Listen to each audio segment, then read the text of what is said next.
Good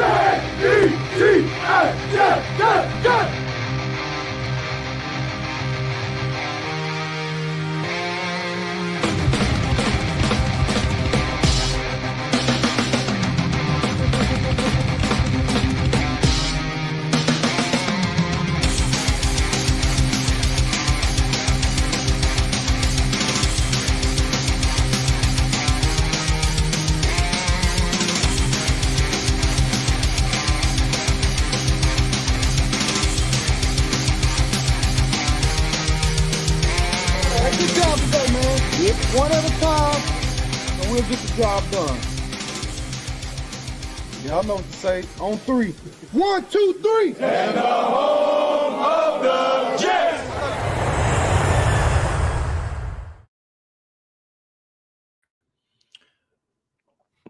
Did it go live or did it not go live? I'm not. Are we live? No, it's also scheduled. Let's try this again. Jet.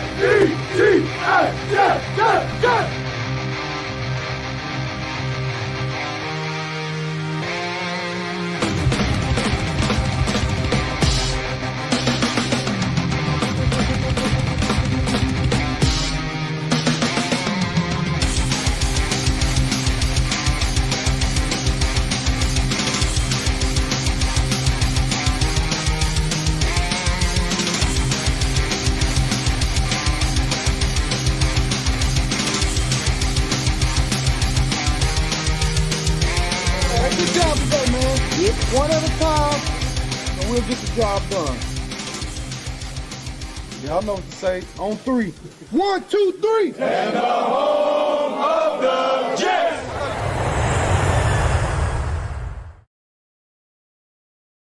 What's up, everybody? Not the exact intro we want. For those of you guys that are wondering, StreamYard added a new feature where you can do a vertical and horizon. So if you watch it on a cell phone, it's a lot better viewing experience as opposed to watching on a laptop. I suck with technology. Ian's making fun of me, so I don't know what just happened, but we're live anyway. How you doing, man? I'm doing good, man. Hey, 2 straight wins. 2 straight wins with, of course, the Patriots on Thursday. Yes, sir. Very interesting times for the Jets where winning changes a lot of things. Winning's a great deodorant, a lot of positivity, a lot of progress. Is it the opponent they played? Is it the actual progress? And then you had the head coach today taking on Rich Cimini over injuries, which to me is just strange, but we'll talk about it all. What is your biggest takeaway from Sunday's win over the Browns? So you kind of hit on it right there. I think, just being objective and realistic, the Cleveland Browns are not a good team. I mean, offensively, they are just challenged, right? Dylan Gabriel, inaccurate, I don't know why they don't turn to Sanders, if I'm being honest. I don't know if you caught the Stefanski press conference after, but he was just like, nope, we're sticking with Dylan. No questions asked. But yeah, I mean, you had a couple of Jerry Jeudy drops. It just felt like the offense never really got going for Cleveland. But look, it's hard to win in the NFL. The New York Jets have blown a lot of games. They lost a lot of games this season. And in 2 straight, or I guess, with the bye week sandwich in between, 2 straight victories here. Cincinnati, hard-fought win, and they won in a different way, right? It was the offense exploding onto the scene, 500 yards without Garrett Wilson. Defense didn't really show up. Of course, right, credit Cincinnati. They're on the road and whatnot, but, the Jets found a way to win. Being down 31-16, that was awesome, right? And so we have the bye week. I think there was maybe a thought out there like, will the Jets hype and overall mood simmer down a little bit because you just have this off week? I mean, personally, I spoke to a lot of Jets fans that kind of wish that Browns game was directly after the Bengals matchup to really just ride that wave of momentum. But we rolled into MetLife Stadium, played Cleveland, and again, walked away with the W and won in a different way than we did against the Bengals, where the defense was all over the place. They were making plays.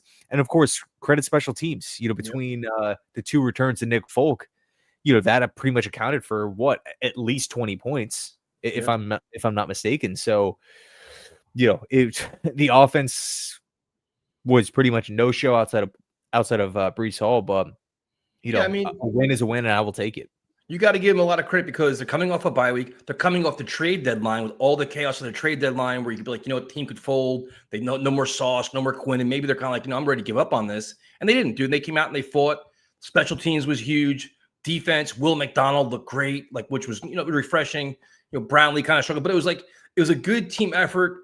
The offense, it's funny, as bad as Dylan Gabriel was, he actually outplayed Justin Fields, which is kind of crazy to me because Justin Fields was awful. And he was going back to the, before the Bengals game, Justin Fields, which was concerning because before the Bengals game, we're like, we got to bench this guy. We're tired. Play Tyrod. Tyrod gets hurt. Boom, here we go. And it was like, I'm glad they're winning, dude, because it makes you feel better. The young guys, especially with young guys, they're getting all this experience. Hopefully AD Mitchell plays this week. So that's positive. But to me, it's like the biggest story going forward is going to be is how does Aaron Glenn handle Fields? Because right now he's becoming a liability. He's hindering your chance to win games, especially against a team like the Patriots or the Ravens or whoever else. You may be able to beat the Browns or the Bengals. Well, not probably the Browns, but other teams, dude, you can't go with -5 net passing yards at halftime. He basically had 12 yards passing going into the quarter before the Breece Hall screen pass, which is inexcusable, dude. So that's something that hopefully he wants to preach competition and he's going to hold guys accountable. If you want to hold Quincy Williams accountable for whatever he's doing, okay, fine. It actually worked out. Quincy came back fired up, but Justin Fields, dude, is back to that where he's almost like a starting pitcher. When in the first inning he doesn't have it, like you knew early on Justin Fields didn't have it. I'm like, take him out at halftime. Like you're not going to get anything out of him. And I'm hoping Glenn as a head coach starts kind of developing into guys as, you know what? This guy's not it. I have to make a bigger change much sooner rather than later. Yeah, I mean, I've seen a lot of people criticize, Aaron Glenn in press conferences, not answering the quarterback question. Personally, I really don't mind it. Even the whole Garrett Wilson thing today, but why that's relevant is because he's not, even after the Bengals game during the bye week, he hasn't fully committed to Fields. And I think, in the moment, there's a lot of people that are upset and angry and why won't Glenn give us just a straight answer? I think a part of it is just because the door's open with Fields. It's not a foregone conclusion that he's going to show up every single week. The biggest problem that I think many Jets fans have had with Fields is a real lack of consistency. We've had 2 great games from Fields, Pittsburgh, Cincinnati, but then we've had train wreck games. It's like, at what point do we just have a normal quarterback day, right? 185 passing yards, 16 of 25 or 16 of 23 or something with a touchdown, and that's it. Like, it just feels like that type of performance eludes Fields. It's either going to be running all over the place, throwing the ball all over the yard, playing efficient football, or it's just, again, a train wreck where you feel like every single pass play is just monumental. And I don't understand it. And credit Cleveland's defense. There are good, it's not like we're playing a bottom 3 defense like we were against Cincinnati. Cleveland has one of the top units in football, pass rushers, DBs, like linebackers. They have so many different things. And obviously a veteran defensive mind in Schwartz, but that game was not, Fields didn't perform well because Justin Fields didn't perform well. It wasn't just the Browns defense was dominating. Like there were throws that, could have been made in accurate passes that could have been thrown. Right. And it just sucks, right? Because we're sitting here, not on the eve of Thursday Night Football, but 48 hours. And it's just like, what Fields are we going to get? We're either going to get a super efficient running quarterback that just feels like he's throwing and playing with confidence, or you're going to get the player that just drops back. No matter how much time he has to throw in the pocket, he's just going to stand there and take a sack or launch a ball over someone's head. And it's just so frustrating. And so again, to kind of bring this back to the original point, Glenn's press conferences, I actually like how Glenn is kind of keeping the door open, because after that Bengals game, first win of the season, first win of the AG era. I mean, you get like credit Fields. He played really, really well in that game, and you feel good for Justin because he is a great guy. Yep. When you listen to him in press conferences and stuff, and I really like his story. I want Fields to do well. I think everybody here is pulling for him, but it was pretty easy for Glenn to say, "Yeah, we're going to roll with Justin." What kind of question is that? Of course, we're going to roll with Fields. Did you see that comeback? Right, we just had the first yards, yeah. But he didn't. He left it open, which again, I think for me was pretty smart, because in the event that Fields had a game like he did against Cleveland, then you open back open the door up and say, now we're going to Tyrod. And then you have all the media members saying, well, you were so confident with Justin Fields. It just feels like at this point, the remainder of the season is, let's just try to build off of the positives. If we can get a couple wins, awesome. If we lose, a handful of games. Yeah, It's not the end of the world. Let's just try to learn from our mistakes. After No. that deadline, for me, I'm not really riding and dying with every single win or loss. Should Glenn be fired at the end of the season? Yeah, but I'm not. I completely disagree. 1,000% disagree with this because I don't care about wins and losses. I care about managing your team, managing your offense, and giving this young team your best chance to win. And that is what this head coach should be doing. If you don't know how to handle your quarterback, it's a problem, especially going forward when you want a rookie quarterback next year. So right now, Justin Fields is a liability. He's not good. So you get away with it when you play against Dylan Gabriel and the lousy Browns. You pull this same nonsense Thursday night, you're going to lose by 40. Because it seems to me like Engstrand's now calling plays because they're scared for Fields to throw the ball. Like, I didn't understand why Breece Hall only had one screen pass. He should have had like 5 of them. Where was Mason Taylor? Like, the Browns defense is good, but they're not invincible. There's got to be ways to scheme guys open. It seems like every time Fields drops back to pass, he has to be Picasso. It has to be a work of art to complete a pass. It shouldn't be that difficult, man. It really shouldn't be. And once you see that, it's either, is it the offensive line? Nope, it wasn't that because they actually played pretty well. Is it the running game? Breeze can run the ball. The receivers are open. Make the throw. If you can't do it, take him out of the game. Like, to me, honestly, Thursday night, short leash. First quarter, if he's struggling. Oh yeah, me too. And I'm not. By the way, Tessa, I'm not slamming my fist on the table. Fields needs to start from here on out. Obviously not, right? But Glenn's got to be held accountable too, though, because it's a lost season. But you got to put your team in a chance to score points, especially on offense. Like, my biggest frustration right now is I want to see, what is Arian Smith in this offense? What is Mechie going to be? What is Mitchell going to be? What is Mason Taylor? If we're competing 6 passes a game, we're not going to find out anything. We're also not going to know what Tanner Engstrand is either, because you're not running an NFL offense. You're running garbage. So you got away with it. You got 2 wins. Everybody's excited. You want to build on it. Now it gets different. Patriots, Ravens. Either step up and act like a real NFL coach. If you keep on babying Fields, dude, you're going to get thoroughly embarrassed the next 2 weeks. And that's on the coach, dude. It is. Well, how do you mean? What do you mean by babying Fields? If you keep running him out there for absolutely no reason whatsoever, you can't even justify it. If you see a performance like last week, which is not an anomaly, it's happened several times before this season. If you see it again, you can't keep trotting him out there like, well, best chance to win, because you're lying to yourself. You are. Yeah, we talked about this so many times. He's not your top 5 pick. He's not your 10-year vet. He's not any of this. He's a guy who took a shot on that's not panning out. Great guy. We all rooted for him. I'm glad he wanted to get to the Bengals. You felt better for him. He could really, he could exhale. But going forward, if he's not going to be consistent, he's got to go to the bench. And I'm not saying Tyrod Taylor is the end-all be-all, but Tyrod can complete a screen pass. Tyrod can throw a 10-yard pass. If it's 3rd and 8, he can throw a ball 10 yards, which feels it's like he's scared to do it. He's like he's gun-shy again. You know what's crazy? And by the way, I don't know if I'm laggy on my end. You're good. But it feels like if we get the Justin Fields that showed up against Pittsburgh and Cincy, he gives us the best chance to win, where he's running and they're calling quarterback draws and quarterback powers and whatnot. And he has his head down. He's moving the chains. He's extending plays. And like the legs are on display, right? Yeah.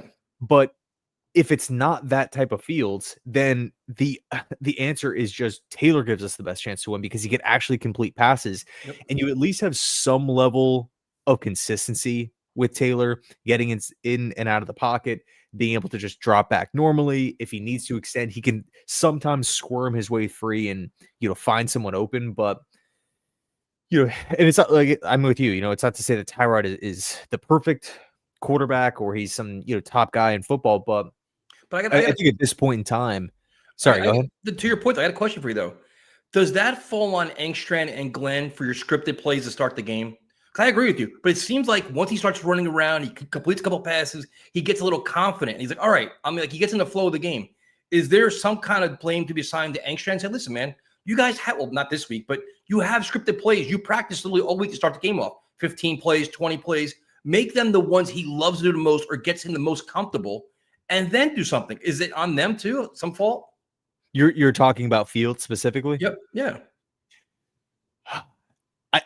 I want to say yes, dude. I want to say yes. If you go back to last season and you had Rodgers or even like whatever, year 2, year 3 of Zach Wilson, you're looking at the coaching staff like, come on, what are you doing? But there's moments where I was thinking during that Browns game and earlier on, like against the Panthers and the Denver Broncos and stuff, where I'm wondering, like after the game, like is Tanner Engstrand, is Aaron Glenn like sick to their stomach, where you just have like wide open receivers, and Fields is looking at him, and he's just standing there. Yep. It's just like, in what world, like what plays does Tanner Engstrand actually need to draw up if your quarterback is performing like that, or just that's the type of game that he's having?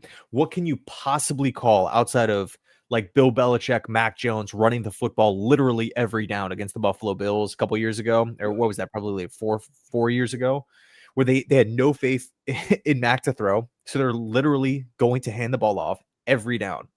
And it kind of was like a joke, but at the time, like, I couldn't imagine being like a diehard Patriots fan watching that, like, oh, what are we doing here? Like, we have that little faith in Mac to actually throw the football. I believe that game was in Buffalo.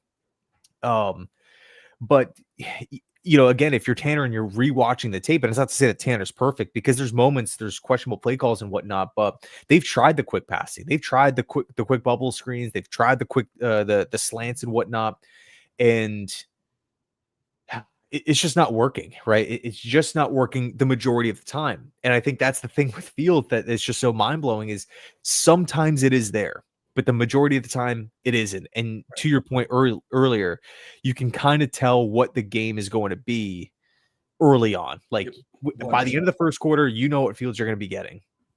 No, and that's the thing, dude. That's what's like. And like, listen, there's a lot of really positive too. We're not going to harp on all the negatives, but to me, it's the biggest story going into Thursday night, where it's like, listen, you won 2 in a row. I would love nothing more to have a very competitive game Thursday night. Like, listen, we're actually building on this. We're actually showing some really good things, right? Because you look at the offensive line, for example. Membu is a beast, man. He's playing great. Olu, Tipman's really emerging into a quality guard. And Myers, dude, playing better than I thought he was going to play. So you have this young, and they're all staying healthy. So it's like, all right, they're staying healthy. This is good. That's a positive thing. Breece Hall is becoming the old Breece Hall, where you're seeing the explosive, the dynamic playmaker. So you have all these little building blocks, which is exciting. Garrett Wilson being out, Blues, but you got to find ways to get other guys involved. Breece and Breece, Isaiah Davis a little more, Mason Taylor, get Mechie, get Mitchell, go down, go vertical with it. Try all these things, but just like, you want to see it. Like, I want to see an aggressive game plan Thursday night. I want to see him go toe to toe and not be scared to lose. Like, I was saying this to Afram yesterday. I'd rather see Justin Fields go out and just let it rip. If he throws 3 interceptions being ultra aggressive, I'd rather do that than watching 3 of 5 at halftime for 4 yards. You know what I mean? And you're just like, this is like stuck in mud, right? Let's see what these guys can do and literally build on it. And then you can see what you have going forward.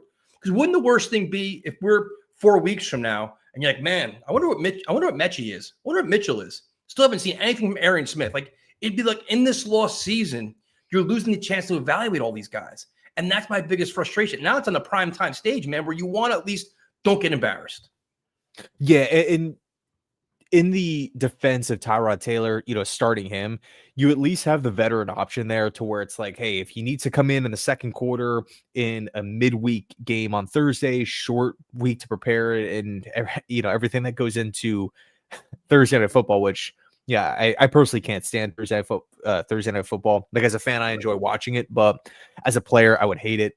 As a coach, I would hate it. Like, you're thinking that these game plans, they're kind of being put together on the fly, and then the players don't even really have much time to practice in these game plans to really sink your teeth into the actual game plan on how to beat this team. It just kind of feels like slapped together, okay, hopefully this works type of thing from both sides, no matter who's playing. It's just like, give us your best shot.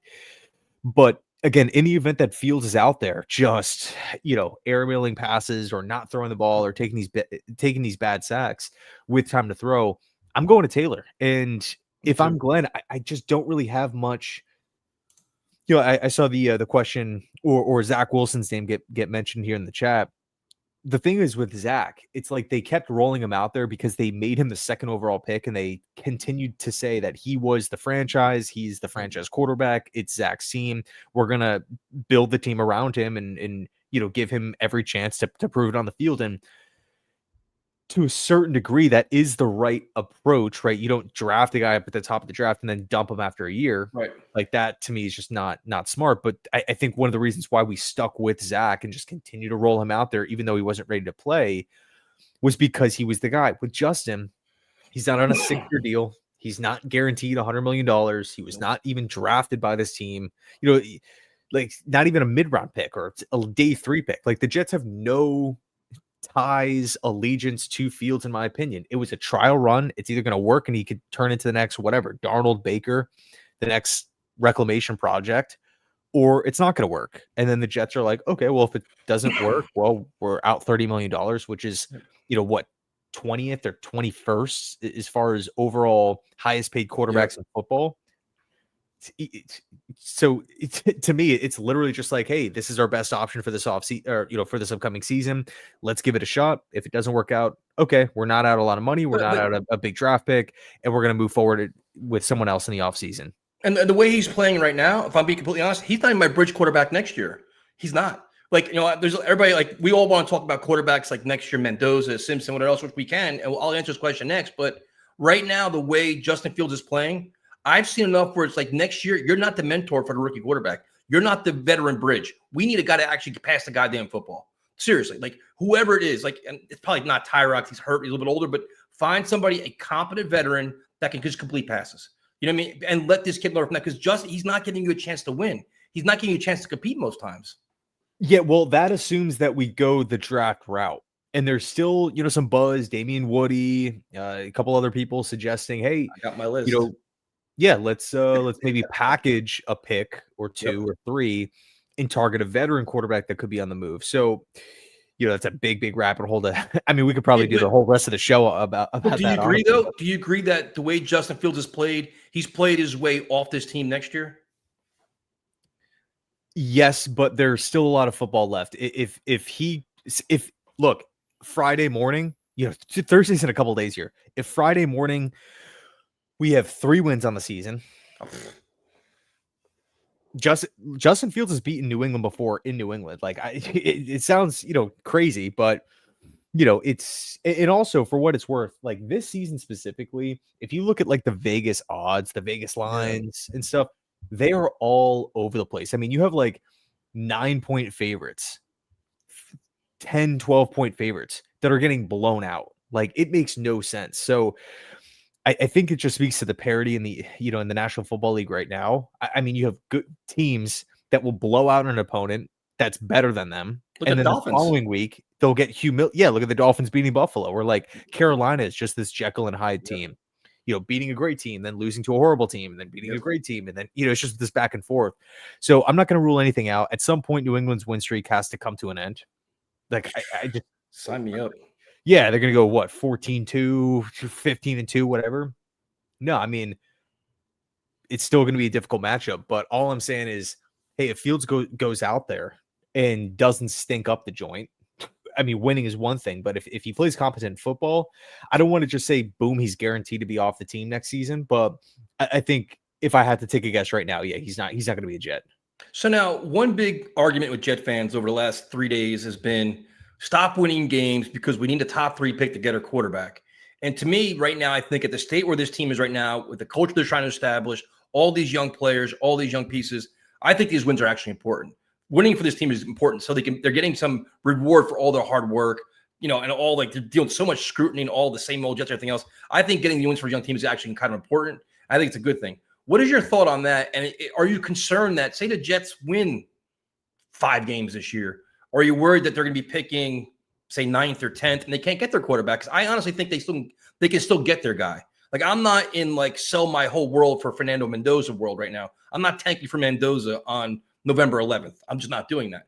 Or what are your thoughts on that? Yeah, I mean, honestly, like, I'll never tell another fan of football how to be a fan. If you want the team to go out and win a bunch of games, that is totally cool with me. If you want the team to go out there and tank, that's cool with me. There's tons of ways to figure, to fix the franchise, right? So, who am I to just be like, no, you can't root for the team to win and blow the draft or lose to tank. No, there's been teams that tank, get the first overall pick, and then boom, they're off to the races and they're amazing, once they get their guy. There's situations where, you have a young team that's fighting and they win a couple games down the stretch. Yeah, they might not have that first overall pick, that second pick. They might finish with the 6th or the 7th pick, but you now have a little bit of a culture. You have young players buying in. If the Jets, let's just say hypothetically, lose out, how do you think that's going to affect Jermaine Johnson and Will McDonald and Garrett Wilson and the young players that are going to be here, Olu Membu, just all the losing? But if we can just stack a couple wins, if we can end the year with just say, even 5, if the Jets could get 5 wins, which by the way, the Jets had last season, with all the names everywhere, if we can match last season's win total at 5, which is not good, I think that will give some more life to, or maybe instill some more confidence in the fan base, in the media, and to the players in the locker room too. Like, hey, you know what? Yeah, we don't have enough talent. Yes, we don't have a quarterback. Yes, we don't have enough depth. Yes, the coaches are trying to learn on the fly. It's not like they have all the answers right now. But yet we're still hanging in games. We're winning some games down the stretch. So yeah, for me, I'm rooting for the team to win. It would be a different argument if, like, because I see Dolphins fans complaining about it, like, okay, we beat the Bills, but great, we're just losing out, and we're gonna finish with whatever, like the 8th or 9th pick or something. Like, I could somewhat understand it from that standpoint, because McDaniel's gonna be fired, and it's just like, okay, what, like, God forbid the Dolphins just win a couple more games and they decide to keep McDaniel and they're firing him, pulling a solid, 5 games into the following year. I could somewhat understand it more in that scenario, but a year 1 head coach, year 1 regime too with Darren Muji, I do think it's important to try to stack wins and send that message to the locker room, like, hey, I'm committed to trying to win football games. And I think really first of all, the Jets have enough draft capital to do really whatever they want. Exactly. If they are in love with Mendoza, they'll make it happen. Even if they didn't have the excess of picks, they would make it happen. Yep. Unless the Saints get the first overall pick. But here's the beauty with the Jets. Many times we've referenced this as a negative, and it is a negative, but in the case of team building, it's actually a positive, which is the Jets have a lot of needs. I am totally fine not forcing quarterback. I think it was Baylor who asked the question before. Yep. Let's just call it the Jets have the 6th pick or the 7th pick, and Dante Moore goes back to school. Lenora Sellers goes back to school. Mendoza goes 1 to the Saints, let's say. Simpson goes back to school. Yeah, Simpson, I'm 50-50 on. I don't know if 100% he's going to go back. And we can kind of talk about that some more if you want. But let's just say there's none of those quarterbacks are on the board for the Jets. I'm completely fine going with a defensive end or a wide receiver or a D tackle, right? If the Jets actually feel like they can come in, be an upgrade. I mean, Darren Muji, 1 draft under his belt, but is looking pretty good with this draft class so far. To me, there's nothing wrong at all building up the roster, because really the Jets still would not have a long-term option at the quarterback position, but they're just building the team up to when they do find that quarterback, whether it's in 2027, whether it's trading for a veteran, they're just stepping into a better environment with another win now piece, franchise building block. I don't want to guarantee anything because we're so far out, but the question is, though, it's like, to me, it's like the Jets can get their quarterback. They don't need a top 2 pick to get one. That's kind of where I'm looking at it. Like, listen, if the Jets, if it's week 15 and, then if you want to tank in that point, like you want to lose the rest of the games, they're trying to get, maybe I understand it now, but to tank now, I just can't buy into it because, we got to get a quarterback. I think the Jets, even what you said, based on all the capital they have a lot of cap space. They got a lot of friggin' draft picks. They can get their quarterback. I'm more focused on getting wins now. And when the offseason's over, then you figure out your plan, right? Because all the quarterback evaluations now, especially at college, change 45 times between now and the actual draft. Guys drop, bad interviews, good workout, bad workout, big rumor, bad rumor, did this. There's so many things change that it's funny. Because look at when the season started. Carson Beck this, Carson Beck that. Oh, Drew Auer this. Now, Mendoza's the guy. Oh, it's Simpson. Like, it changes so many times. I'm not worried about it. I'll worry about it once the season's over. Yeah, dude, go back and look at mock drafts. It's Cade Klubnik going 1, Arch Manning going 1. So I mean, even think back to last season. Not only, and this was kind of a weird circumstance, so I don't want to, this isn't really the best example, but Shedeur Sanders on draft day was being mocked in the top 5, by certain NFL draft analysts. You had Jackson Dart late February, right before free agency was about to kick off, right around that Senior Bowl, being mocked in round 3 to 4. Yep. He ends up being a 1st-round pick, and the Giants trade back up into round 1 to go land him. So, the draft is, these evaluations are not set in stone. And who knows, maybe you have another not draft day riser, but just draft process riser, like Josh Hoover from TCU. Maybe that is a Carson Beck, right? Who knows who it's going to be? You kind of feel like there is going to be one, especially if all these guys go back to school. But I'm not like, especially with the reality is that if the Jets, let's just say hypothetically, I mean, this is not going to happen. And Aaron Glenn does not strike me as someone who is trying to lose games on purpose. Nope, right. not. Nope. And I don't think he's going to, I mean, he's playing Lazard and Reynolds with young players on the roster that we all want to see, Yeah. So I have a very, very, very difficult. I feel like if the Jets approached Glenn and said, "Hey, we want you to tank for the first overall pick," he'd probably just resign and quit. My guess. But let's just say that happens. Let's say the Jets tank and they lose all their games, whether they're trying to win or not, whatever. If they lose out, we get 2 wins on the season. If the Saints lose out, it's going to them. If the Titans lose out, it's going to them. It based off of strength of schedule and everything. Actually, you know what? No, the Jets couldn't. Well, the Jets and the Saints play each other, so I guess that would be like considered the tank bowl if we keep on losing. But no, I mean, to answer your question, man, like I have no problems whatsoever building the team up if we don't land that first, second, or third pick. Yeah, me too. Because A, you can go out and draft a great player, or B, if you are that in love, you have the draft cap. I mean, the Jets could literally say, "Hey, we can trade." Again, let's just call it pick 6, right? And we want to move up to 1. Say the Titans finish with the first overall pick. They're not going to be picking a quarterback, obviously. Right. I feel like Tennessee should actually try to move down if they get the first pick.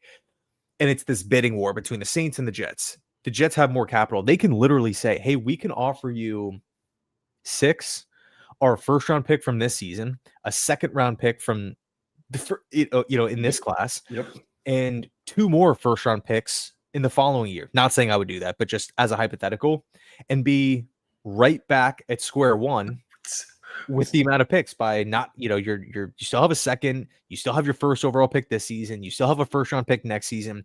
And so like from like a net loss perspective, the Jets would actually not be down any picks, but that whole argument would now turn into, okay, well, you just traded Quinnen and Sauce for this quarterback and the 6th pick for this quarterback. And that's where it gets a little bit more in depth as far as, okay, is that really worth it? But yeah, I mean, there's so many different ways the Jets can address the quarterback position. Right now, I'm focused on winning games, evaluate what they have. Now, the one player that's making things really interesting is Breece Hall, who now is Aaron Glenn's workhorse. Aaron Glenn's praising him. I love this guy, this and that. They didn't trade him. Back-to-back good games. You're seeing that explosive nature. I still have this feeling that Breece Hall will not sign a deal with the New York Jets. He wants to test free agency or he's going to get tagged. Do you think there's any way the Jets get a deal done with him before the end of the season? I think Breece, honestly, I think he probably still wants out. He's showcasing himself right now, and he's happy to do it. He's saying all the right things in the media, at least, right? But I still think he's like, listen, been fun, really enjoyed it here. I want to see what my value is in the open market. Do you see anything happening other than that? I think he wants to hit free agency, personally. I think unless the Jets come in and say, "Hey, you know what? We're committed to you. Here's a contract extension, where you're one of the highest paid running backs in football." I mean, to be fair, I don't think Breece should be asking for top 3 running back money because the numbers don't back it up. I mean, James Cook, like think about all the production that he brings to the table and just all these different guys and what they're actually like. Breece Hall is not a Barkley level type of player. If I'm Breece Hall's manager, I'll be like, you know what? I'm not getting my numbers because you have terrible quarterback play and your coaching's been terrible. So that's a you problem, not a me problem. I have all the talent. Like last year was a complete disaster. So you're like, listen, he's a product of his environment. If I'm his manager, that's what I would say. His agent. So then, so it's like, and he's gonna say my best years are ahead of me. So now what? Yeah, no, that's a really good point. And I think if you are Darren Muji, and let's just say that happens because it probably will if the Jets do in fact want him back. Because let's be honest, if the Jets had no intention of bringing him back, just take the 4th rounder for him. There was like the reported offer that the Chiefs offered a 4th. Just take that, man. That's a good pick. Again, if you have no interest in re-signing this player and tagging the player, whatever, you take the pick. You're literally trading you're acquiring a 4th round pick for what? Like 10 games, 11 or like half a year. And I think most general managers in football would do that. And obviously factoring in it's not like the Jets are making this wild card push right now. Nope. So it's not like, we're 4-4, we're 5-5 or something, and we're right there. No, at the time we were a one-win football team, right? Yep. Yeah. So I don't know. To me, you don't hang on to Brees turning down a 4th rounder if you just allow him to walk for nothing. Here's the good news, though. In the event that the agent does bring that up again, like you mentioned, it's not like, certain positions out there where you're talking about like a $5 to $10 million jump. It's literally probably $1 to $2 million. Yep. So the contracts for running backs are not that expensive, dude. Like, if we think back to some of these deals, Laken Tomlinson, Corey Davis, Alan Lazard, these guys are getting north of 40. You could bring Brees Hall back on a 3 or 4 year deal for probably less than. If you bring him back on a 4-year deal, you could probably get him at, I would say, 40 to 43, somewhere in that range. So I think it's gonna be more than that. Probably 4. He's gonna probably want 4 years, 48. He's gonna want 12 million per. You would think, right? I just don't know what team would actually give him that on the open market. But yeah. I guess then again, you can push back and say, well, Brees wants to leave and is down to take less to go and play for someone else. So. Yeah, so he's interesting. Now, what were your thoughts on the defense? Because the defense, no Sauce Gardner, no Quinnen Williams, and they've been struggling mightily for the last however many weeks. And they look faster. They look more explosive. They look more aggressive. Now, I understand Dylan Gabriel is who he is, and it's not like the Browns have this high-flying offense, but we haven't seen this version of Will McDonald ever. And then Quincy Williams coming off the being benched was flying around, but they look a little more physical. They look more aggressive. Is that adjustments by the coaching staff? Is that this team rallying around the changes because we're getting opportunity now? A lot of young guys are getting a chance, especially after Sherwood knocks out A.Z. Thomas, which is just ridiculous. What were your thoughts on why the defense played so much better? Yeah, I think, again, to be fair, the Browns offense is just not good. But it just felt like the defense looked a little bit more smooth, right? Brownlee, I felt like played well. Brandon Stevens continues to impress. One thing I felt was interesting, which was we all knew this swap was going to be coming, but you continue to stick with Malachi Moore at strong safety. But Cisco gets hurt, right? Mm-hmm. Cisco has the season ender. I think it was like a torn pec or something. Yeah. Going to be missing from here on out. But they put Tony Adams back in his original position at free safety, where he's kind of that center fielder and has more time to read, react, come up and make hits. I believe Tony Adams led the team in tackles with 7 or 8. And you're not taking any snaps away from Malachi Moore. So I felt like Tony Adams, I would say, had the best game of his career playing not saying he played like lights out, or I'm not saying, I really want him back, but just it was a nice surprise for me to stick Adams back there. Free safety was not a disaster. Malachi Moore is getting his snaps. Brownlee's getting his snaps.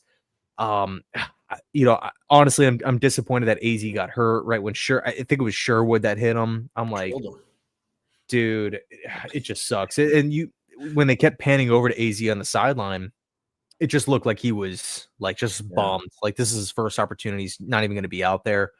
But Quincy, again, like you mentioned, came onto the scene, and the defensive tackles, I felt like were pretty good. Like, the Jets defense went out and looked good without Quinnen, without Michael Carter and Gardner. Yep. And I think that's something that if you're a Jet fan, you can hang your hat on, saying, okay, yeah, we lost these former cornerstones in the case of Gardner and Quinnen, but it's not all is lost. Our defense isn't going to, drop 15 spots in the rankings. Like, we're going to be okay. We might not be as good from a potential standpoint, but we're going to be okay. And then once we get to the offseason, we can readjust, maybe add some more players and spend some more money and stuff. So I felt like it was pretty encouraging, man. Jermaine had a sack. I think Quincy had a sack. Will had 4. The thing is with Will, here's the challenge for Will. Can he start? Personally, dude, I feel like Will McDonald gets like his production comes in waves. It does. He has like the 2, 3, 4 sack game, and then it's like quiet for 3 weeks, and then he will slowly get 1, and then boom, that breakout game will come. Can Will go out against New England and secure maybe I'll say a sack and a half? That would be my target if I'm Will McDonald for this week. Yeah, and what are your thoughts on Jermaine Johnson so far? Because he's coming back from major injury, obviously learning a new defense, coming along. It seems like he's getting obviously healthier, but he got a lot of pressure last week. He seems like he's starting to generate more pressure. Do you think he's coming into he's getting back his legs, getting back his wind, and getting back in the flow of football, or do you still have a long way to go? I mean, I like what I've seen from Jermaine. I don't think he's been amazing or perfect or anything, but you know what's funny is like people always say, "Oh, wait till year 2 of the Achilles" when talking about quarterbacks. Like Kirk Cousins supposedly is looking a lot better in practice.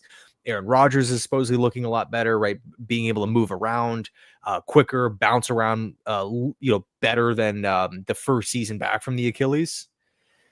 After it's because like we hear it all the time, right? A player gets cleared, it's the first season off the Achilles, but he's not 100%. Even though the Achilles is good to go and the player's cleared and the doctors and the team, everything is good, he's still not 100%. Like there's this onboarding process.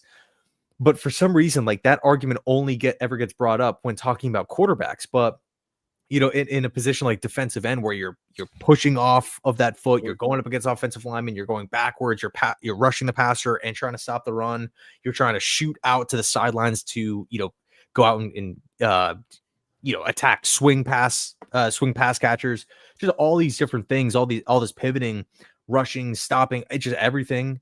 It just never really gets brought up all that much. So for me, I think the big test for Jermaine Johnson is next season, right? I think next season he's going to look a little bit more explosive and maybe hopefully a little bit stronger and stuff like that. So that's just my optimistic hope. So no, I think so too. I think as the season plays out, you may see a little bit more and a little more, more contributions. But in terms of a new contract for him, I think that happens next year. Like I think he's maybe hoping, like, you know what, I come back this year, I do my thing. They picked up his option, like, oh, we maybe get something done. I think he's going to be in it too, like going into next year kind of situation for his new deal. So in this offseason coming up, like in a couple months? Yeah, that would be cool. I mean, I'm down for it because not only is Jermaine a good player, but he's a young player who can still get better. He's at a position of need right now. Like I think with a healthy Jermaine and a healthy Will McDonald, we still probably need for sure one, but you can argue 2 more DNs. Especially with how much Wilkes has been rotating these guys, because McGregor and Clemens, like they're getting like legitimate playing time McGregor here. played a lot. So if you can go out and secure like Ruben Bain, let me see who just mentioned it. If you can go out and get Bain, right? And then all of a sudden, like Will McDonald, comes in on certain situations, different packages where you can really just highlight speed coming off the edge. And you have Bain and Johnson as your 2 starters, then you can mix it up with Bain and Will.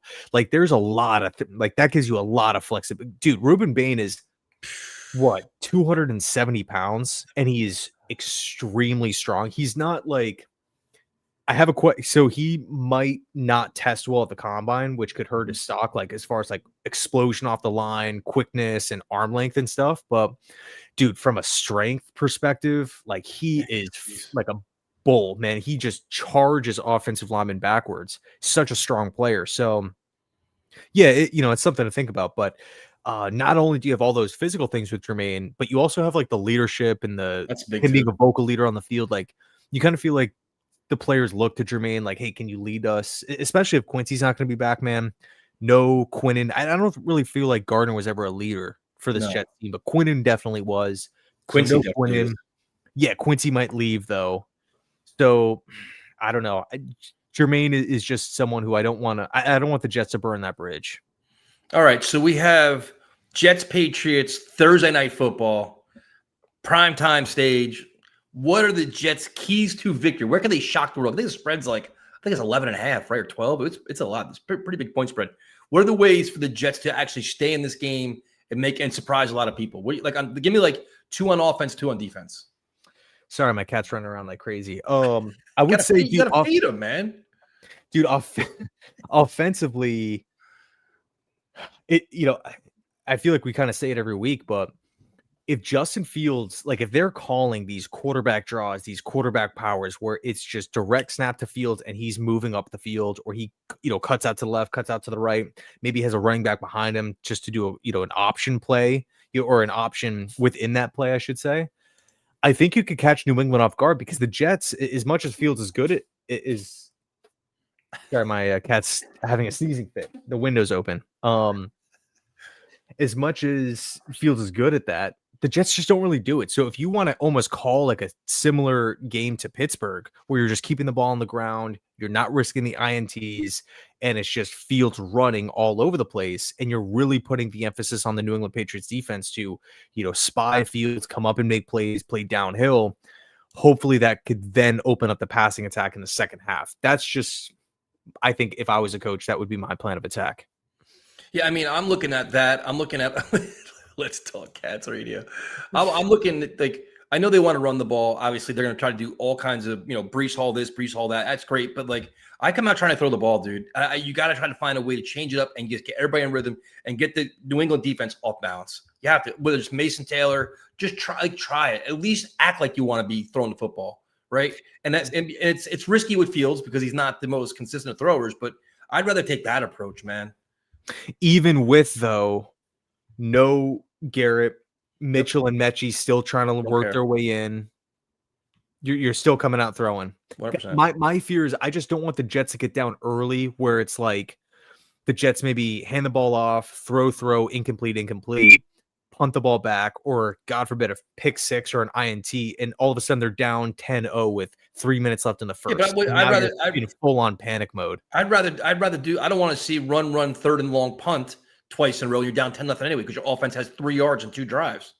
That's my concern. Like, I want to come out with some kind of plan where it's like more aggressive, more creative. Like you have Isaiah Davis, you have Mason Taylor. Like, try changing things up, man. And you have all these young explosive receivers, screen passes, sweeps, anything, man. Like, get them off balance and come out with a real creative, plan other than let's just pray that Justin Fields doesn't make mistakes. See, I just have more faith in the Jets rushing attack than I do with Fields dropping back and throw. If Taylor was playing, I think I would lean more towards, your kind of attack. But dude, for me, I kind of want to start this game off, right? It's 0-0, boom, 15 minutes left in the first. I want there to be an 8-minute drive where we just are driving the field down, just run, throw, run, throw. We're just going right down the field, taking our time, eating the clock, and then it's Jets 3, Patriots 0 with 4 minutes left in the first, 5 minutes left in the first, 7-0 Jets. It's like, whoa, all of a sudden the game can look completely different. But we'll see how it plays out, man. This is big news because according to Dennis Waszak, Harrison Phillips is actually in a walking boot today in practice. So if he's in a walking boot, pretty good chance he's not playing Thursday night. Hope I'm wrong, but if that's the case, that's a big blow because he's playing really well in the middle. So, but defensively, I mean, Drake May's playing great, man. Like, how do you slow down this Patriot offense? Yeah, I mean, for me, dude, it's tough because not only is Drake May accurate, but he's accurate down the field. And Josh McDaniels is one of like the hardest play callers to like get a feel for what he's doing or like the flow of a game, whether the team is winning or losing. Back with like the Raiders and the Broncos, like you never really can just fully say, you come up to the line and at least in my experience, I'm an outsider. Like this is what McDaniels is going to do here, or like it's just tough to pick up on his tendencies. And if you have a quarterback that is just so efficient, like Drake May, not really turning the football over that much, again, is accurate deep down the field. They're not afraid to take shots. It's going to be tough, man. It's really going to be tough. I think if I was the Jets, I would really lean into. I mean, first of all, you have to. Because the Patriots are an efficient downfield team, like there's a lot of responsibility on Tony Adams' plate, a lot of responsibility on Malachi Moore's plate. Can these guys, if they're playing on their toes, can they fall back on their heels? Can they cover a lot of ground? Can they get over to help out some of these corners? I don't think Thomas is going to be playing. Nope. But to be fair, despite the Patriots record and whatever, the reputation around New England right now, they don't have a lot of weapons. Diggs is playing some good ball.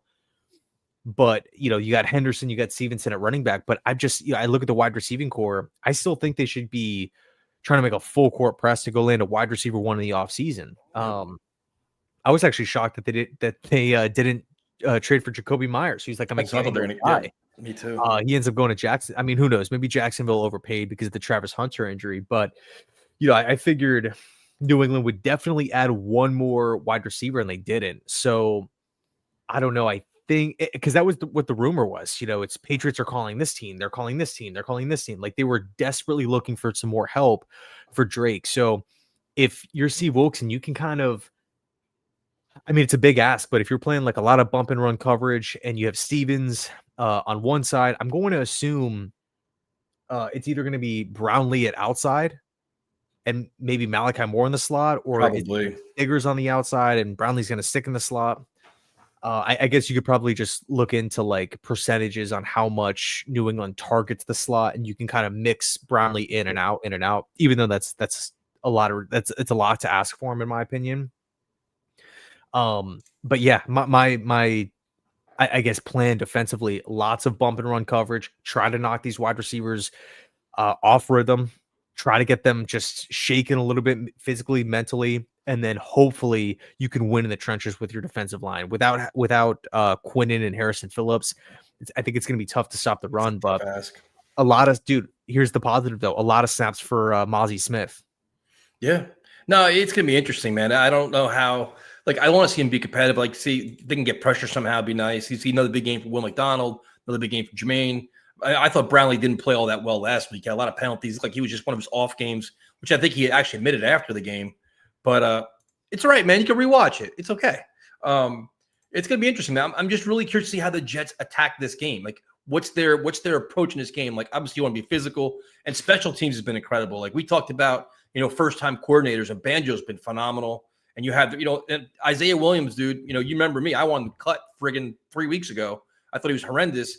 And he completely resurrected himself, came back, and now he's special teams player of the week 2 weeks ago. Another big return touchdown last week, making an impact on offense to catch some passes. So, it's going to be interesting, man.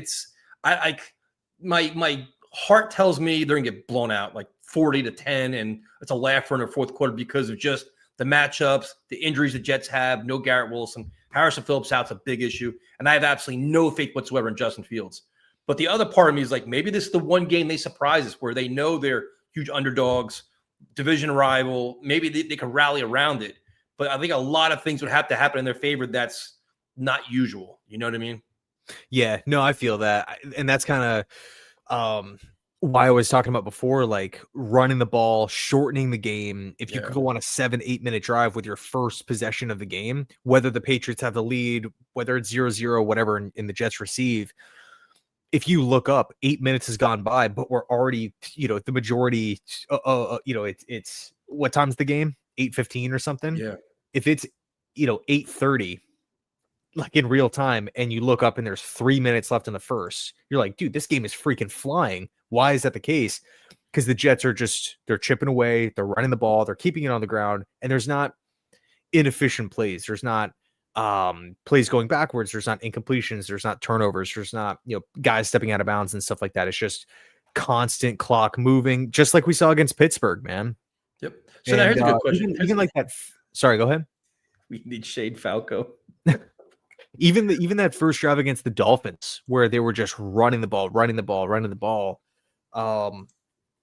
I just feel like that's the name of the game. I just don't want to see Fields drop back, have mistakes, and I guess you could always push back at me and say you have a little bit more faith in the offense, but I just don't want to see this thing get ugly quick.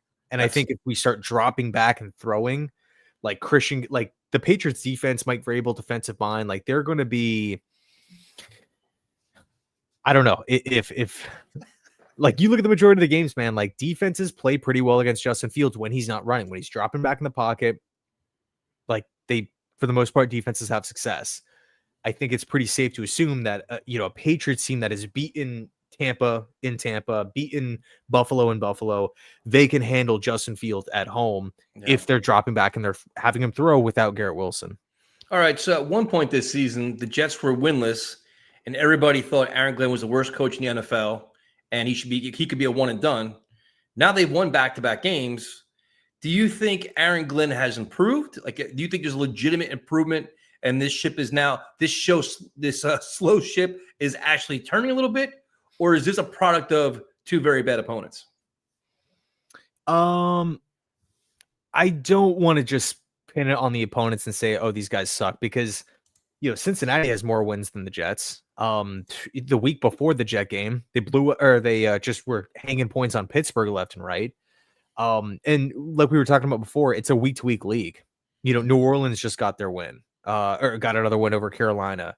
The team that I feel like is just at the bottom when it comes to coaching, when it comes to depth, when it comes to talent, it's the Titans. The Titans to me just feel like the worst team in football. They just can't get it right. And it sucks because I like Cam Ward a lot, and I feel like there's moments where he really flashes. But it's the Titans, it's the Saints, the Jets. The Giants have way more talent than a lot of these teams, but the record doesn't, they're kind of right there with us. The Raiders just feel like very top heavy, just a strange situation with Vegas. But yeah, Tennessee to me is the worst team. But the point is, it's just a week-to-week league, week-to-week. But the question is Aaron Glenn and his team improving over the last 2 weeks? You give me like a politically correct answer. You kind of talked around it. I would say yeah, because you know what? They found a way to win. They had a chance against Pittsburgh. They couldn't close. They had a chance against Tampa. They couldn't close. They had chances numerous times this season. You could argue if Justin Fields had 30 more passing yards in the Broncos game, we would have beaten them. The Broncos are 8-2. Yep. If we would have been just D- at the quarterback position against Carolina, we could have won the game. So we're right there, but we've been coming up short. Past 3 weeks, but you know what I mean? Past 2 games, we found a way to close in the end. And I think that is improvement, even if the product isn't looking like so much better than it was previously. We're finding ways to win. And I think that is something that you can build upon. Okay, so if we're going to use that philosophy, so the Jets found ways to win against the Bears and the Bengals, teams that were on their level or maybe a little bit above or lower, whatever you want to look at it. But if they go out and get their asses kicked the next 2 weeks against the Ravens and Patriots, is that an indictment on Aaron Glenn and his team? Or is it like, listen, they're a class ahead of us right now. Like we're a work in progress. They're a class ahead of us. So it's not like, it's a week-to-week league, but it seems like right now everybody's like either Glenn's improving or Glenn should be fired. It's like, all right, we're giving him credit for these last 2 wins, but Thursday night, dude, my expectation, the spread is 12 for a reason. The Jets are huge underdogs. So if they actually get their ass kicked, it's kind of expected. No, so it's like, it can't be an indictment on the team. They're like, listen, man, this is, right? Like, how do you handle the next 2 weeks then? Yeah, dude. I mean, even though you and I and everyone here love the Jets dearly, they're still a 2-7 football team that was only projected to win like 5.5 was the over under. That's still definitely doable. But I have a couple thoughts here. The first is you can't look at this Jets team and be so down and out on Glenn if your expectation is the team sucks and the team is going to be losing these games. They're not better than Baltimore. They're not better than New England. They're not better than whoever, Atlanta later on the season, Buffalo. I just don't understand that. The team is not better than these teams. Yep. So why are we looking directly at Glenn and blaming you, saying we want you fired? The follow-up question, out of the coaches that we interviewed and were realistic, is there a true argument to be made that other coaches, again, the other guys and these other coaches that had actual interest in the Jets job, not Mike Vrabel, that was not realistic, right? Yes, he interviewed, but as soon as Mayo got let go, it almost felt like it was coordinated by New England. Like Vrabel interviews with the Jets, let go of Mayo, boom, he's with us. I'm talking about the other realistic options. Arthur Smith, Spagnuolo, Matt Nagy, right? Guys like that. If they were in charge right now, what would the Jets really look like? Would they be the same? Would they be maybe 1 win better, 2 wins better? That's a tough question. That's a tough question because how many of these guys would have banked on Justin Fields to be their quarterback? It's true. It's true. My only thing is, and my guess, the reason why I'm asking this question is because the expectation Thursday night is an ass kicking.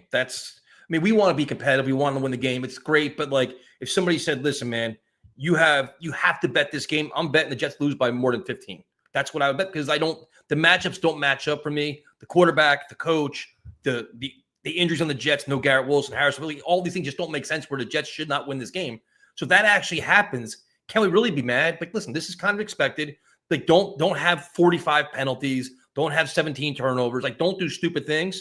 But if what's supposed to happen actually happens, it's not really an indictment of Aaron Glenn at this point. It's when you lose games, when you lose to the Bears and Browns, it's like, all right, dude, you lose to the Saints. All right, man, that's not good. But to me, these next 2 weeks, it's like, get the young guys in there, try to be competitive, try to do your best. But to me, it's like, I don't expect wins. Yeah, it's going to be an uphill battle, but what I do expect is fight. That's what I mean. Yeah. I'm not expecting this low effort BS that we've seen from a couple players this season. Well, yeah, and that's a good telling point for when you're cleaning out the roster in the year. Like, listen, man, you quit week 12, you're out of here. Like, and I think that to their credit, they played very well against the Browns. You didn't see like the half-ass efforts and like the half-hearted tackling and stuff like that. These guys, and that's when you have all these young, hungry guys playing for either reps or playing time or for a new contract. You're getting more buy-in. That's why I wouldn't play Allen Lazard ever again, or I wouldn't even play Tyler Johnson. Like, all youth, dude, all these many young players you can possibly play them all as much as possible to get them on tape for next year. That should be the goal. And I think you may see them, but it's like, in terms of the game itself, like, once you start Justin Fields, the cards are against you to begin with. But like, I'm just like, oh man, it's just not a good matchup for us. Yeah, I mean, it should be interesting. And look, like Vegas, I'm not a sports bettor here or anything, but they're not trying to lose money. And if they set the odds at 11.5, like that's saying that the Jets are a pretty damn big underdog. Game is going to be in New England on a short week. How does Aaron Glenn handle a short week? Yep. And I'm not talking Monday night game. I'm talking Sunday to Thursday. Yeah. Can you actually, I mean, that's a lot of days where you are not watching tape. That's time where you're not practicing. That's time where it's less meetings. It's like more walkthrough stuff. So I don't know, but the one of the cool counters here, and this is something that we won't know until Thursday. I feel like Glenn almost likes and like revels in this role, like underdog, chip on your shoulder. Like, you want to count us out? Okay, we're going to come and just hit you square in the mouth as hard as we can. Now it's up to you to come beat us. So, because that's how Detroit played when, he was there. I mean, they still play like it now, but obviously there's more expectations. But I liked how Glenn and Campbell, they kind of just took the Lions brand and they said, we're not a laughing stock. Like, you have to like literally beat us into the turf to find victories against us. And if that doesn't happen, then we are going to beat you. And in other words, it was just kind of like almost like a street fight between the Lions to a certain degree. Like, the Lions are tough, physical, and whatever. I want the Jets to play with that same like pissed off feel, that same pissed off approach. Like, we're not this laughing stock anymore. We're not just going to lay down and quit like we've done in the past 3 seasons. So yeah, 100%, Jack. So what's your level of confidence for Thursday night on a scale of 1 to 10? The weekly question. Confidence in a win? Mm-hmm. I'll say 4. Wow. I'll say 4. There you go. All right. I'll take that. That's not bad. Now, yeah, because New England's winning every game, right? They're putting out good performances, but I will say they're close. These games are close. Atlanta is close. I don't know. I just feel if the Jets start fast, I like our chances way more than if we're down 7-0. If we're down 7-0, it might just be over by the end of the first, because we've seen that a lot this season, where it just feels like the offense will never be able to catch up. No matter how good the defense plays, the offense will never be able to catch up. But okay, and I got to ask you these 2 questions because I've been already starting my very dangerous quarterback evaluations for next year, as everybody else is, because we have no choice. And, Saturday afternoon, having a couple cocktails, I got to watch some football. So now listen, we'll start with Fernando Mendoza. Dude, when he threw the interception late in the game, I actually texted you. I'm like, he's melting. Then he got sacked. I'm like, he's melting. He's falling apart. And then he has that drive aided by some incredible catches. But you saw some really great things out of him, man, where he good arm, physical, definitely a leader, no quit attitude. Like he has like a personality where his team buys into him. Like, they'll rally around him. He's definitely a good leader. He does a lot of really good things. Where do you have him now on November 11th? Do you have him as the undisputed number 1 quarterback in the class? Do you really sold on him, or do you still want to see more for the rest of the college season? Yeah, I mean, from what I've seen this season from Mendoza, I really, really like him. Mid-September, I put him at QB1. Like, he checks a lot of different boxes. Now, he's not Andrew Luck. He's not Trevor Lawrence as far as like draft prospect, where he's the number one pick, no questions asked. Doesn't matter the team, doesn't matter the GM, the situation. It's going to be Lawrence or Luck, no matter, whatever. With Mendoza, I think if it's the Jets or the Saints, it's probably going to be Mendoza, right? If it's Cleveland, I could see it, happening there. He's from Miami. I could definitely see the Dolphins too, but I don't think the Dolphins lose out. I don't think he's some sort of generational prospect. Nope. Kind of reminds me a lot of like Sam Bradford early on, where like the Heisman Trophy winning season with Bradford, where he was just deadly accurate, so smart, gets the ball out quick, just boom, boom, boom, can process, and everything is like the whole operation is just so smooth. He trusts his receivers. He's accurate all three phases of the field, short, intermediate, deep. Yep. He has this clutch gene. Players buy into him. He seems like he has a really, really good head on his shoulders as far as not being too full of himself, but at the same time, having the confidence, almost like Eli Manning to a certain degree, right? Eli was not like overly like, he wasn't like a trash talker or anything, but like game on the line, like Giants fans felt pretty comfortable with Eli Manning. Like who goes into Eugene, Oregon, Happy Valley, Penn State, to Iowa, goes to those stadiums in the regular season all in 1 year and wins? If he just beat Oregon and lost the other two, that would have been a huge just trophy in Mendoza or feather in his cap once the draft or like the pre-draft process really starts after the year. Like this guy went into Eugene and beat Oregon. Like that never happens. But he did that to Penn State and Iowa. Then you throw on top of it all the other blowouts, UCLA, Michigan State, Maryland. Yeah, I think he had a 70-point blowout against an FCS opponent. He's experienced. I believe he's 23 years old, 22 or 23 years old. He's had success in two different programs with two different coaching staffs. I like that a lot. And I think Mendoza is someone who you can draft up at the top and say, here's our offense. We're going to try to build this thing around you. But he's also smart enough to where you don't have to, an offensive coordinator doesn't feel handcuffed. You have to hire the perfect guy to be able to call plays with them. I think, if you want to run the Jared Goff, Detroit Lions offense, like you can do that. If you want to run like a West Coast, Sean McVay, Kyle Shanahan, Mike McDaniel type of offense, you can do that.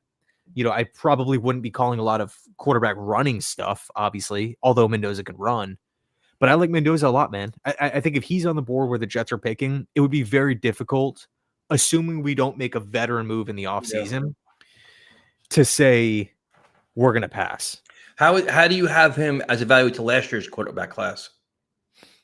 I think he's better than all of them. Really? Better than Cam Ward? I would, if Mendoza and Cam were on the board, I would take Mendoza. Okay, that's fair. Now, my problem that I have, and I agree with everything you said, I am really interested in Simpson, man. And I know everybody say he hasn't played enough, and I completely understand all of that. What would you say is the higher ceiling? Who has the higher ceiling, Mendoza or Simpson? Well, I mean, Simpson's only played 9 games, so it's tough to really tell like what the ceiling of this guy. It just feels like he's untapped. Like we don't know it yet. But he's showing a lot of really good stuff, man. Dude, bro, Simpson's right now my QB2. He, much like Mendoza, and also he's Simpson's similar to Bryce Young in this category where you just feel like he has ice water in his veins. Like just looking at the college level, right? Not hindsight 2020 Bryce Young with Carolina. Yeah.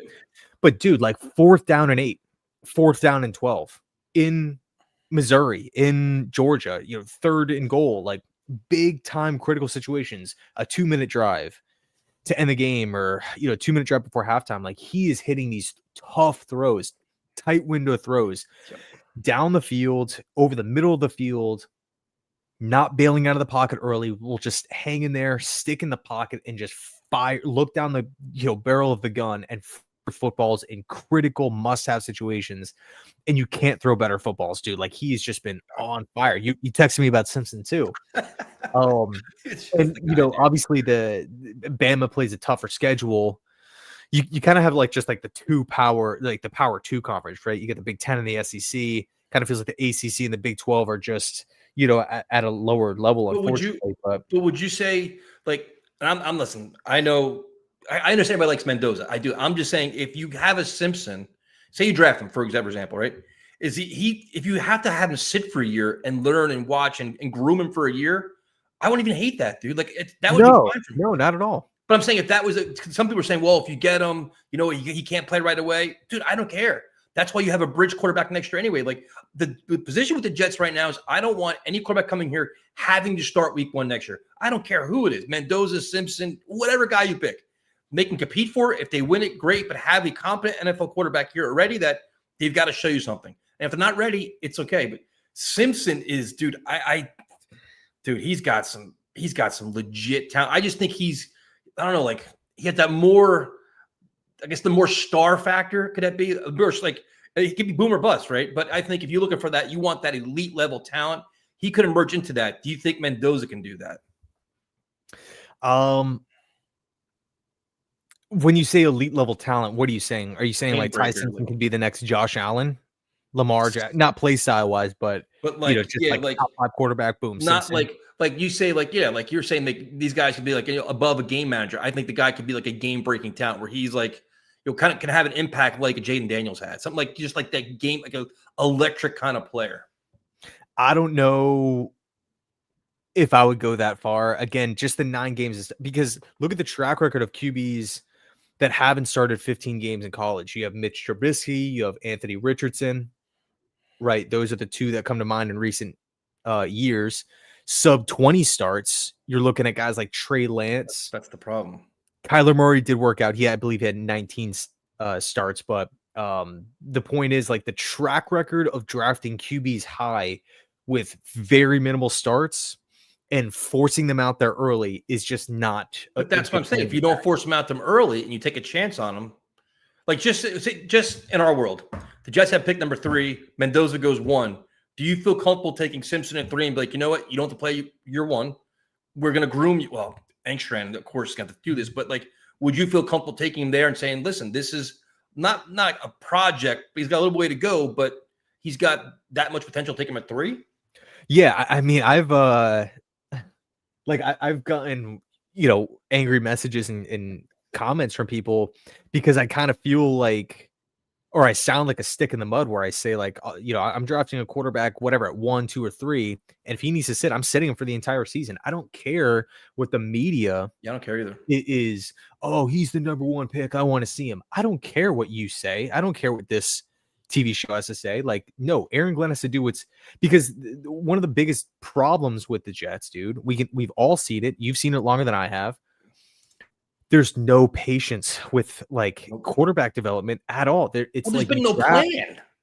Yeah, there's been no plan. It's like they draft these guys and they say, you are the knight in shining armor. Please save the franchise. Do everything for us. We're not going to get you offensive linemen. We're not going to get you star wide receivers. We're not going to get you a veteran quarterback to learn from.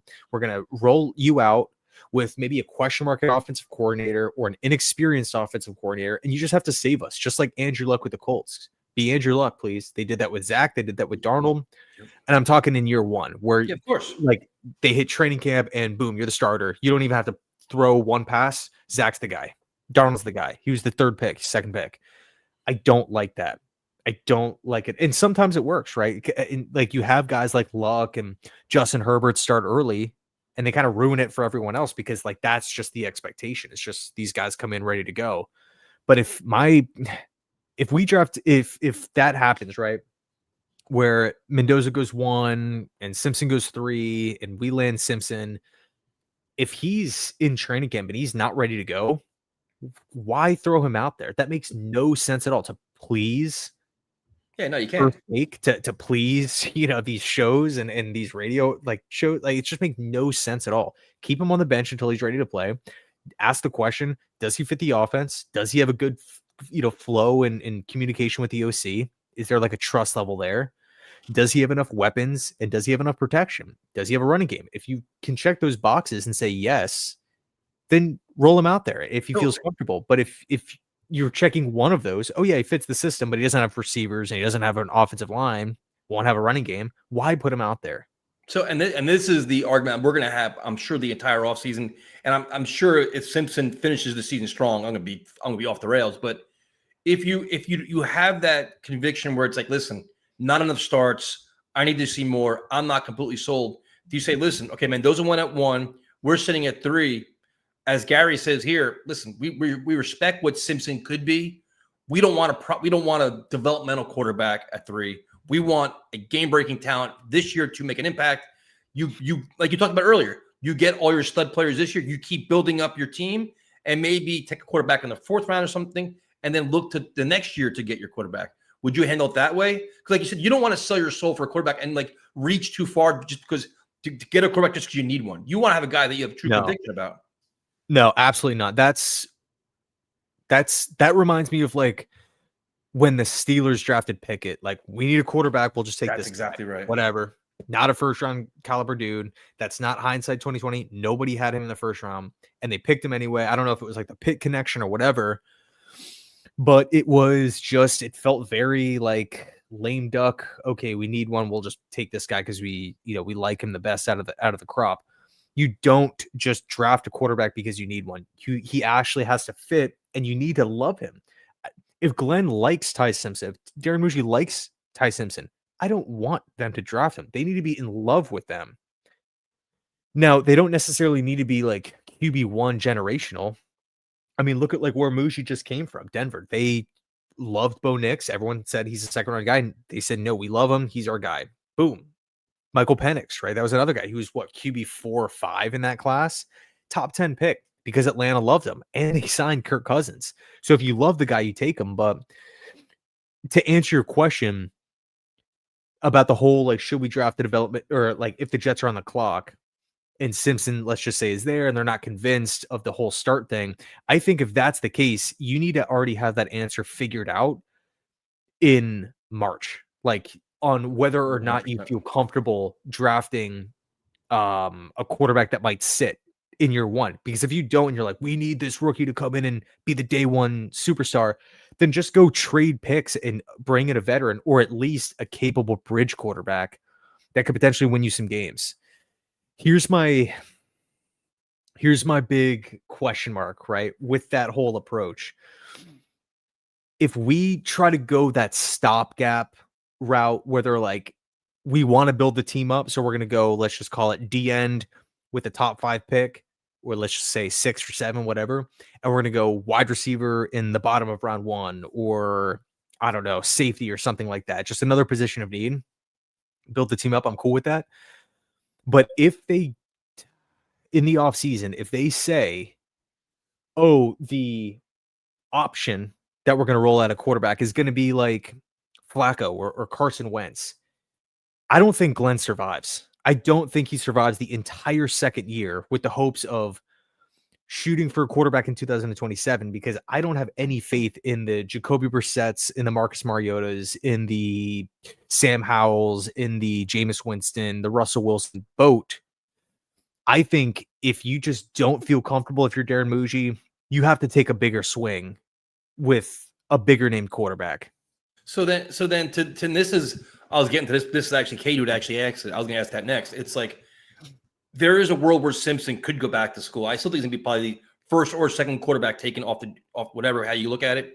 If he does go back to school, which would be wild, because that's just, you turning that, I guess you could probably make more money in the NFL. But do you sell your soul for Mendoza, or do you wait till 27? Or do you say, listen, Simpson went back, Moore went back, we have Mendoza do we try to get Mendoza and really be aggressive to get him?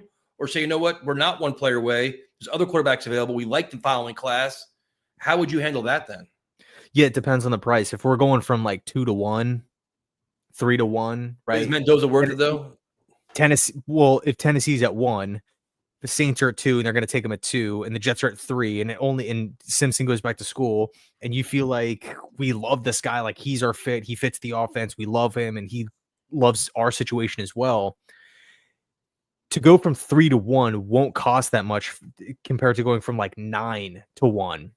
So if the Titans are like, hey, if we can get maybe, I don't know, one of your first round picks, next season's class, and maybe something a little bit more, I'd be more, the closer I am to 1, in other words, I'm more open to it. But my answer pretty much is no. I'm going to wait for 2027. If Mendoza's gone, if Simpson's gone, I'm waiting until 2027. So I'm saying if say in this scenario, Simpson went back to school. So you're sitting there at, say, 3, 4, or 5. Do you believe in Mendoza enough to say, you know what, we have to get him. He is our future franchise quarterback. We have to sell out to get that pick? Or do you say, you know what, it's unfortunate. Somebody else is going to get him. We got to pivot and go a different direction. We feel comfortable with our other options, either later in the draft or 2027. Like, how valuable is Mendoza to you right now on November 11th? Yeah, and again, it comes down to how much is the draft compensation going to be. What would The you Jets do? are more flexible because we have this exit. We would can you lose a do? first-round pick or two. Well, I don't know where I'm going to be trading up from. Like, give me a trade package and I'll accept it or I'll decline it. So just say you're sitting at 5. Okay. And you have to give up You're the whatever. Titans. Like, What do you want? What do you want if you're the Titans? I don't know, man. I don't know. But I'm saying, 3-1? say they want 2 1s, a second, and Brees Hall's cousin. I don't know. Yeah, no, I'm not doing it. That's my question. Like, how valuable do you think he is? Like, is he that can't miss, must get prospect right now that I'm willing to trade up for? Or if he's there, you take him. But if not, you pivot. I'm just kind of in that weird zone where it's like, I lean towards no, I'm keeping the picks. But if the Titans are like, hey, we'll give you the first overall pick, we'll slide down a 3 for like a first and a second, and the Jets are like, okay, because we already have 2 firsts in next year's class anyway. All right, we already have another first round pick in this year's class. We have 2 seconds for this year. So if we could just jump from 3 to 1, get our franchise quarterback for trading up for him anyway. We love him and he loves us. So it's, the fit is going to be there. And we're not at a net loss of draft picks. It's not like Cleveland trading for Watson or the Rams trading up for Goff or the Eagles moving up for Wentz back in the day. You're not at a loss of picks. You're not setting the franchise back whatsoever. You have the same amount of draft picks. Actually, the Jets would have more draft picks, but I just don't know what Tennessee's asking price is going to be because that's the whole thing. But right now, if I had to make a decision, do I trade up or do I stand pat? I'm standing pat because I like the 27 class. Jets aren't. If the Jets walk away again with a stud wide receiver or stud defensive lineman, edge, D tackle, I think we can maybe even bring in another linebacker, especially if Quincy leaves. I'm definitely targeting free safety. I like what I've seen from Malachi Moore. I have seen the argument like draft corner in the first round. I disagree with that. No, I'm not doing that. I'm also not drafting a guard. I don't feel great about the offensive line class this year. I think I would just look to, you have your 2 tackles figured out. Tippmann's going to be here. I think I would either look to maybe bring back a Myers, an AVT, or a John Simpson, one of those guys. And then you maybe upgrade and free. The Jets are going to have over $100 million in cap space. We can't just ignore that whole player acquisition aspect of the offseason and just say, well, the Jets are going to have the same amount of needs from the week 17 to April 27th, whenever the draft is. Like we're going to be signing free agents in there. So yeah, that's kind of my spiel. I'm not. No team is going to back me into a corner saying you need a quarterback, or no media story is going to be whatever NY stories going to come out. You need a quarterback. You must draft one. No, I'm doing what I want. And if the price is too high, or if I'm not in love, I'm not drafting them. I'm going to draft the sure or more sure of a thing, a higher percentage chance of a player that is, I don't want to say blue chip, but just fits our system and someone that we feel comfortable with. Because the bottom line is like, I would say the top 8-9 picks in this draft are going to be like, you can land a really, really good player. Like Peter Woods is someone like defensive tackle from Clemson. We don't like on paper, we don't necessarily like need a defensive tackle. Like that's not the number one priority, but Peter Woods right now would be the best D tackle on the team. Is that something that Aaron Glenn would look at? Is again, Ruben Bain an option? I love Arvell Reese, dude. That guy's amazing, dude. Amazing.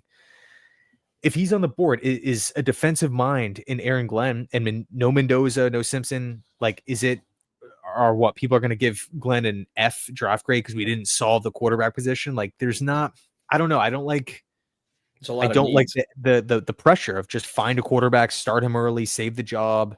Is he in the best situation? And then that to me just feels like rinse and repeat every 3-4 years where that's where I'm at. I don't want to reach out of desperation to appease people. Like, oh, we had to reach for a guy.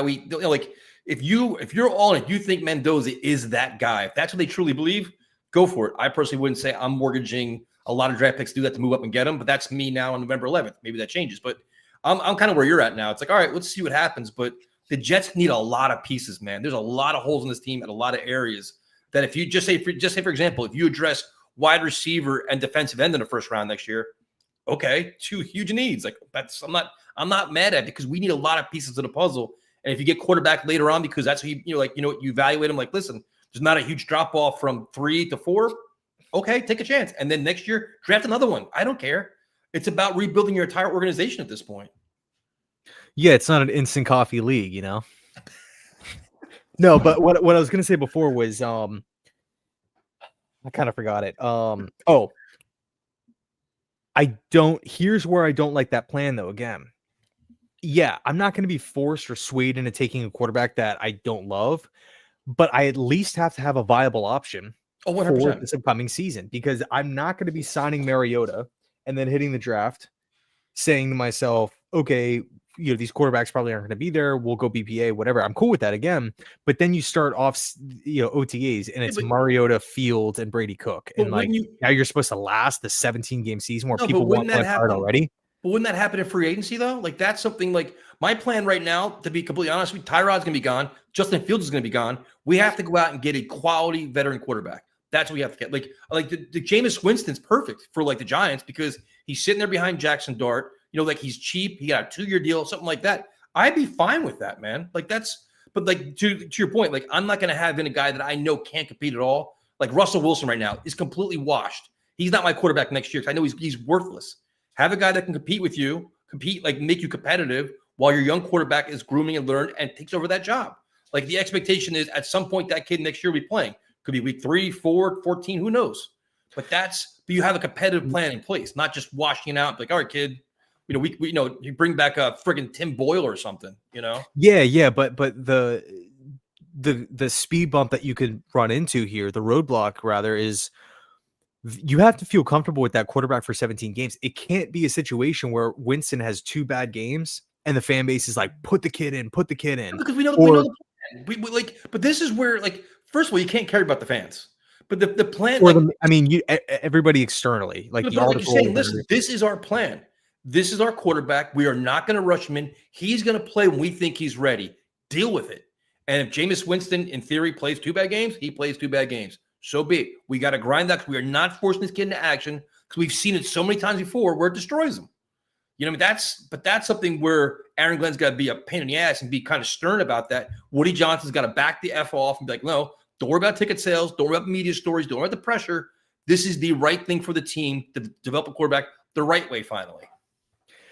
Yeah, and that was kind of the main point of the question, which was if we don't draft that quarterback and let's just call it go Ruben Bain at the top of round 1 and we go like Malik, because I don't believe, like right now, if you were looking at a mock draft,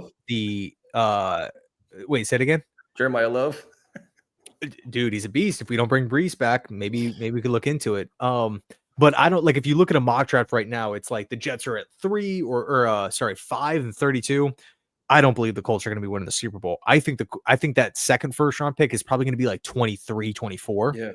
So if you can go out and land again, Ruben Bain at 6 or 7, and then like Lemon from USC, a wide receiver, good player, or someone, fix another position on this team, and you pass on quarterback, and you're again looking at the quarterback room and you didn't solve it. All you did was bring in Jameis. So you have Jameis, Brady Cook, and I don't know, Fields or Taylor, whoever. If the Jets lose a couple games, does Glenn survive? Is the pressure going to be too much? Like, you had a whole off season and all these picks and you didn't find a quarterback. That's my only concern. And it leads me to this. This is the pivoting question. To almost ensure that doesn't happen, you almost need to get a quarterback that, again, you feel good enough for all 17 games, that you feel good enough. Okay, he's a starter. And if you're looking at quarterbacks who can fill that void, most of them are probably, just unrealistic, Joe Burrow and whatnot. But there is one. There's one name. I think he's one of your favorite players by the reaction. Who is it? Let's hear this. Don't do this. We freed up his number with the Sauce Gardner trade. So that is Jalen Hurts. nope. K1. Kyler Murray. You and this Kyler Murray, I can't do it. You know what though? It's not the worst idea. It's not. If that's the plan for 1 year for him, like a 1 year or 2 year flyer on him, while the young quarterback figures it out. It's not to say that, Kyler's the franchise or anything like that. I'm not even asking you if this is something that you would do or if I would do it. But is this something where, because look, Arizona is going to want to get off the contract. They're going to have to pay him a lot of money anyway. And the Jets I think Kyler's he's not owed that much left on the deal. I think it's just like, I think it's only like $60 million for the remainder of the deal or something like that. Like it's the bulk of the deal is already done with. If the Cardinals call or you approach Arizona and you're like, hey, what's the package looking like for Kyler?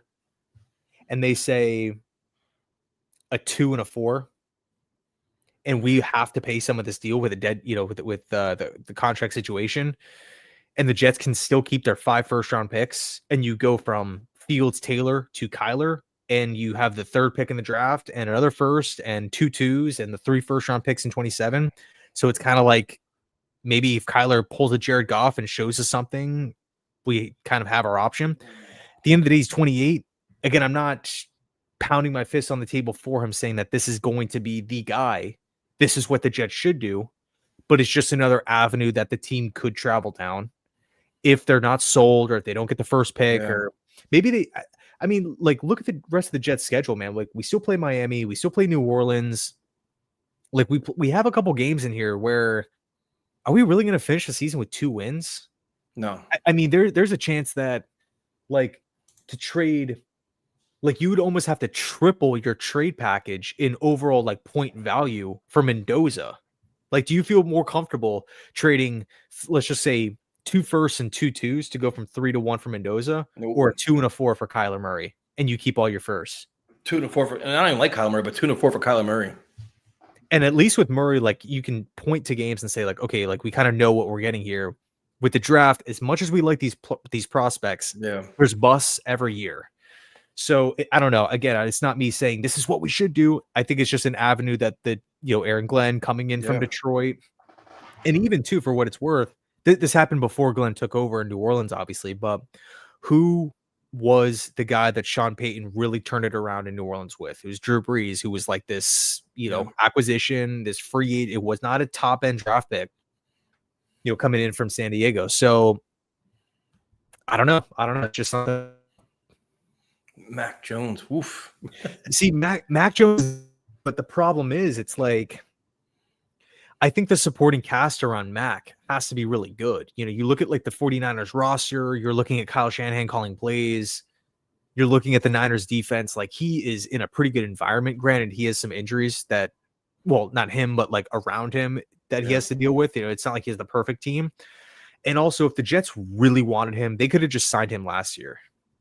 Yeah. No, I do like Mac, to be honest. This is going to be so fascinating to see how the rest of the season plays out for NFL quarterbacks, to see if teams give up, how Trevor Lawrence ends up with Jacksonville, what happens. Like there's so many different rumors right now, then how the college quarterbacks play out. First of all, do they end the season healthy? How they do in playoff games, which can be really important, all the workouts.